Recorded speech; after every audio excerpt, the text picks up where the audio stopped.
৫৭ মুসলিম দেশ নিয়ে বিশাল সামরিক বাহিনী আর্মি অব ইসলাম গড়বে তুরস্ক।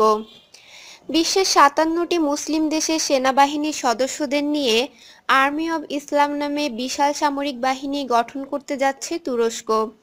দেশটির এই সিদ্ধান্ত বাস্তবায়ন হলে ইসরায়েল দখল এমনকি দেশটিতে হামলা চালাতেও সক্ষমতা অর্জন করতে পারবে এই আর্মি অব ইসলাম নামক সামরিক বাহিনী।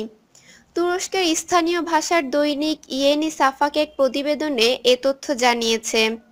খবরে বলা হয়েছে, মুসলিম বিশ্বের দেশগুলোর জোট ইসলামী সম্মেলন সংস্থার ওআইসি ৫৭ দেশের জনসংখ্যা প্রায় ১৬৭,৪৫,২৬,৯৩১ জন।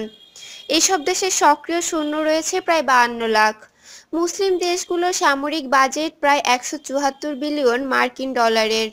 ওআইসির সদস্য দেশগুলো যদি এই সামরিক বাহিনী গঠনে সম্মত হয়, তাহলে তা ইসরায়েলি বাহিনীর চেয়ে বেশি শক্তিশালী হবে। একই সঙ্গে ইসরায়েলে হামলা এমনকি দেশটি দখলেও নিতে পারবে এই বাহিনী। অন্যদিকে ইসরায়েলের মোট জনসংখ্যা প্রায় ৮,৪৯,৩১৪ জন। মধ্যপ্রাচ্যের এই দেশটির সক্রিয় সেনা রয়েছে ১,৬০,০০০। বার্ষিক সামরিক বাজেট প্রায় ১৫ বিলিয়ন মার্কিন ডলার।